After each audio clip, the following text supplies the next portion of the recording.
नमस्कार, the news पर आपका स्वागत है। मैं हूं आपके साथ शिप्रा सैनी। उपद्रव, हिंसा और धरने प्रदर्शन का गढ़ दिल्ली का जवाहरलाल नेहरू विश्वविद्यालय, जहां अब धरना और आंदोलन करना काफी महंगा पड़ने वाला है। दरअसल जवाहरलाल नेहरू यूनिवर्सिटी ने उपद्रवीकारियों की लिस्ट तैयार की है और ये लगातार खबरें सामने आ रही हैं कि परिसर में धरना देने पर छात्रों पर अब 20,000 रुपये का जुर्माना लगाया जाएगा। तो वहीं हिंसा करने वाले छात्रों पर दरअसल 30,000 रुपये का जुर्माना लगेगा। साथ ही उनका एडमिशन भी रद्द हो सकता है। ये जेएनयू की ओर से जानकारी दी गई है। आपको ये बता दें कि 10 पेज के एक स्टेटमेंट जारी किया गया है, जिसमें ये साफ तौर पर लिखा गया है कि जेएनयू के छात्रों के लिए अनुशासन के नियम और उचित आचरण में विरोध प्रदर्शन और जालसाजी जैसे अलग अलग कार्यों के लिए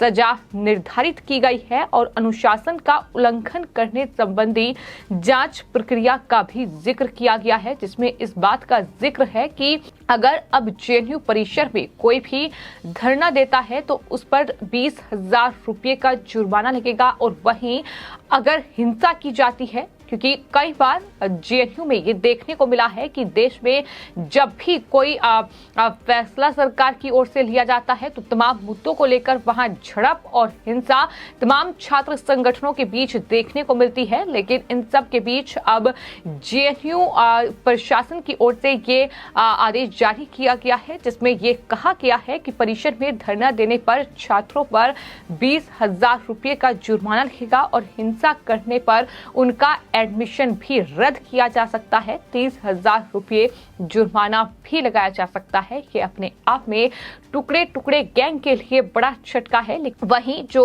अखिल भारतीय विद्यार्थी परिषद है वो भी इसे नियमों को तुगलकी फरमान बता रहा है। तो इस तरीके से कहीं न कहीं जेएनयू में जो तमाम छात्र संगठन हैं जो कि अपने धरने प्रदर्शन, हिंसा, उपद्रव के लिए जाने जाते हैं, किस तरीके से जेएनयू जो हर महीने कहीं न कहीं उपद्रव और हिंसा की आग में झुलसता है, अब उसके लिए ये नए नियम कायदे तैयार किए गए हैं। कार्यकारी परिषद ने इन तमाम नियमों को मंजूरी दे दी है और नए नियम जारी होते ही जाहिर तौर पर विरोध जो है वो शुरू हो गया है।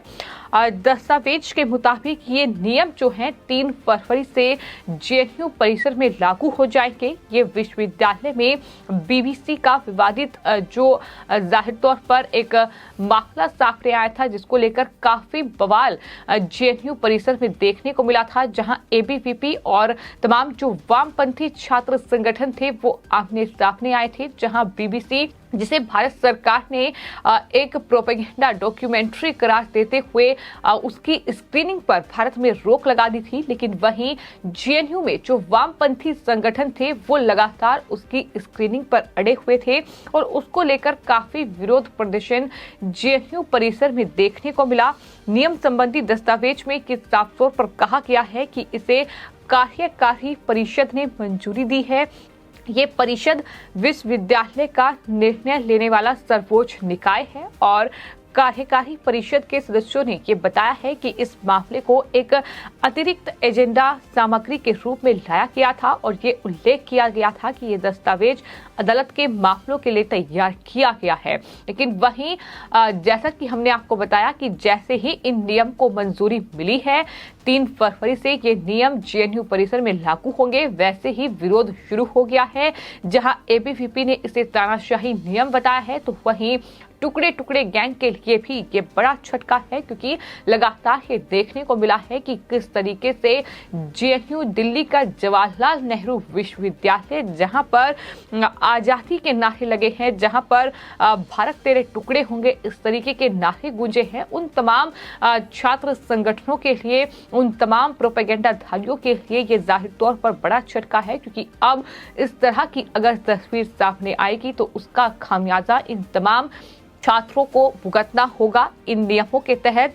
साथ ही जेएनयू प्रशासन ने 2 भागों में जुर्माने की जो राशि है उसे बांटा है। जैसा कि हमने आपको बताया कि परिसर में अगर कोई धरना देता है तो उस पर 20,000 रुपए का जुर्माना लगेगा और वहीं अगर कोई हिंसा करता है तो उस पर 30,000 रुपए का जुर्माना लगेगा और साथ ही उसका एडमिशन भी रद्द हो सकता है। तो जुर्माने की जो अधिकतम राशि है वो 50,000 रुपए तय की गई है। तो वहीं आपको बता दें दूसरी राशि जो है वो 30,000 रुपये रखी गई है। आपको ये बता दें कि आखिर 50,000 और 30,000 जुर्माने के रूप में आपसे किस बात के लिए ये जो पैसे हैं ये वसूले जाएंगे अगर आप जेएनयू परिसर में इस तरीके से हिंसा, प्रदर्शन या फिर धरना देते हैं। अगर आप जेएनयू कैंपस में किसी भी सदस्य, छात्र, कर्मचारी या वहां रहने वाले किसी भी व्यक्ति के साथ गलत करते हैं या किसी भी प्रयास में शामिल पाए जाते हैं तो आप पर 50,000 रुपये का जुर्माना लगाया जा सकता है। इसमें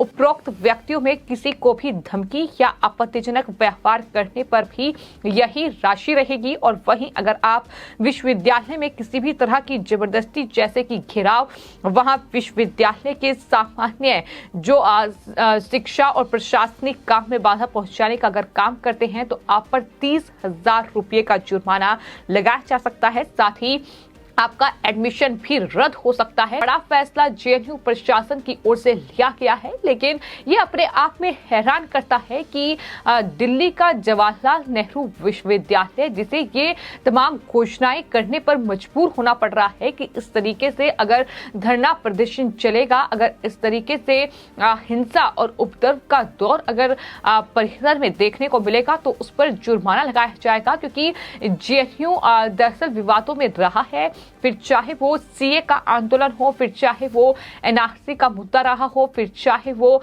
दिल्ली दंगों की बात हो या फिर हाल ही में अडानी मुद्दे को लेकर भी काफी हंगामा जेएनयू परिसर में देखने को मिला, जहां तमाम वामपंथी संगठन, तमाम जो विपक्षी दलों के जो छात्र संगठन है वो और साथ ही बीजेपी का जो छात्र संगठन है एबीवीपी वो आमने सामने आया। फिर चाहे वो रामनवमी का मौका हो जहां हवन के दौरान ही किस तरीके से हिंसा बरपी, और इतना ही नहीं हाल ही में छत्रपति शिवाजी महाराज की जयंती के मौके पर वहां शिवाजी महाराज की जो मूर्ति थी, जो तस्वीर थी, उसे गिराकर माला उस पर से हटा दी गई। तो वहां छत्रपति शिवाजी महाराज का अपमान और तमाम ऐसे अलग अलग मुद्दे रहे हैं जिसको लेकर जेएनयू अक्सर सवालों के घेरे में रहा है। और उन सब के बाद अब इस तरीके से जेएनयू प्रशासन को ये नियम कायदे बनाने पड़े हैं और कहीं न कहीं ये तमाम नियम कायदे न सिर्फ एबीवीपी बल्कि टुकड़े टुकड़े गैंग के लिए भी बड़ा झटका है। जिस तरीके से देखने को मिला है कि कन्हैया कुमार से लेकर खालिद जैसे जो तमाम छात्र जेएनयू से निकले हैं, किस तरीके से भारत तेरे टुकड़े होंगे, आजादी आजादी के नारे इस जेएनयू परिसर में लगे हैं। तो जाहिर तौर पर ये बड़ा फैसला उन तमाम छात्रों के लिए, छात्र नेताओं के लिए बड़ा झटका है। फिलहाल आपकी इस पूरे मामले पर क्या राय है हमें कमेंट बॉक्स में जरूर लिखें और चैनल को सब्सक्राइब करें। धन्यवाद।